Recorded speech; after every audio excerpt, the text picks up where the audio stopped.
Hello, everyone. When I got up this morning, I read these beautiful words which went as no one is expecting you to be perfect. But are you constant in your striving to be better personally? Answering this to yourself is all that matters. The past months have taught us to be resilient, patient, and strong.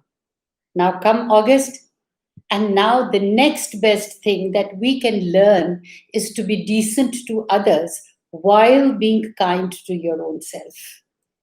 We are all navigating unprecedented times. None of us have been here before.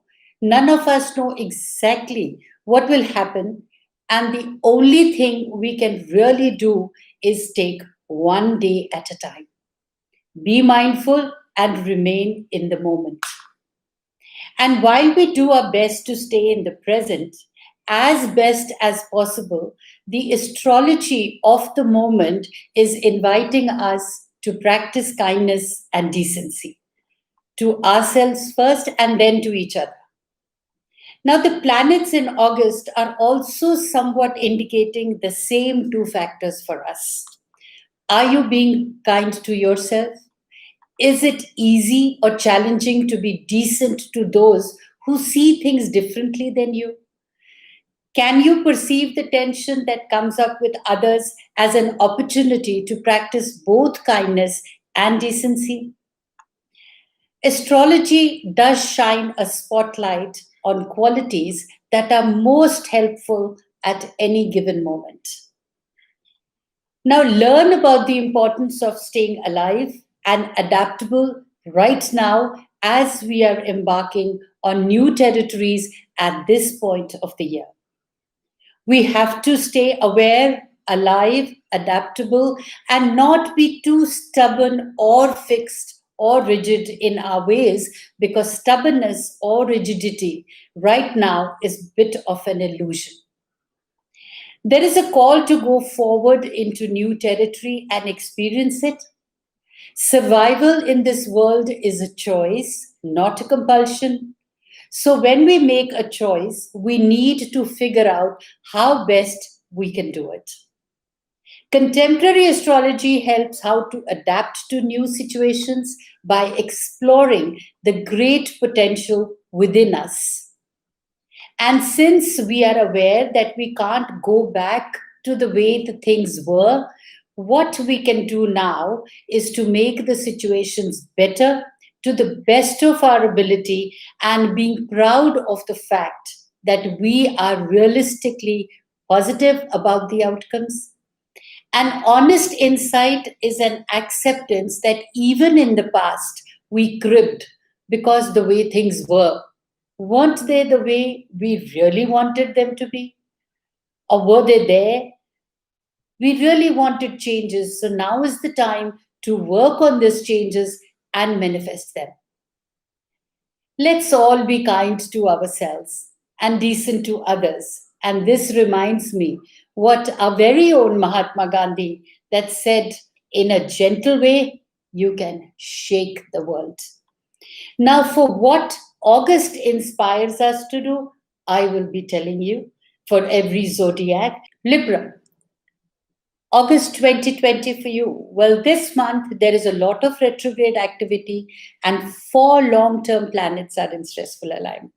Seriously, nothing to worry as long as you are careful about your diet and exercise. Watch your energy and make health a priority. As long as you do that, you'll be able to accomplish whatever you have set your mind on. Now, Venus in your 10th house, which is also your ruling planet, gives you a clear indication that your career is bound to turn around to your benefit. You will feel on top of the world. You are appreciated and honored as much for who you are as a person and as much for your professional achievements. So, both as a person and as a professional, your achievements will be honored. Others look up to you as a role model. Finances remain good. though sometimes they may seem slower than usual. That is because your financial planet Pluto is still retrograde. So just exercise patience if you're thinking of any purchases. After the 22nd of August, you could contemplate making any kind of deals.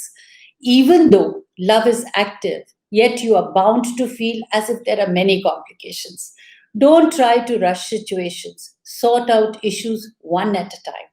There are many challenges involved. You are capable of handling any kind of social challenges. The eastern sector of your chart, that is the sector of the self, is about as strong as it will ever be this year, even though the western social side is still more dominant. Now, in spite of others taking most of your time, you will have more personal independence to take your decisions. The planetary power will be at its maximum eastern point for the next 2 months. So, you will find it easy to start making some small changes, respectively, whichever you need to make for the future. Start making those changes now.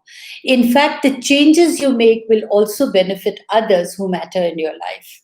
Now, the retrograde of planets is still very much happening, indicating that there is slowness in the world. So, wisdom lies in making personal changes. Focusing on your internal needs, awakening your spiritual side will help you become the person you want to be. Universe has a way of balancing the internal energies by closing outer doors so that you can focus on your inner self. Those who depend upon you for advice, or those who are younger to you and look up to you for your support, make sure you take out time for them. Dramatically, situations improve for everyone after the 22nd. Your 11th house of friends is strong until then. Thus, it is a social kind of month, both romantically and in terms of friendships. The 11th house is a beneficial house, so there is more opinion or optimism around you. You will be able to achieve your goals and your dreams. For the best days, for the stressful days, for your honey, your money, and your career, for those specific dates, you will have to visit my website. Stay tuned because in my following video, I would be apprising you as to how to make the best use of the grand trine that is happening in the earth element. Explore and manifest your talents, for it represents worldly wisdom and instinct for what's needed for bountiful harvests, sensualism, and artistry. Grand trines are harbingers of luck, especially if you utilize their energies intelligently. So be aware. Till then, stay blessed.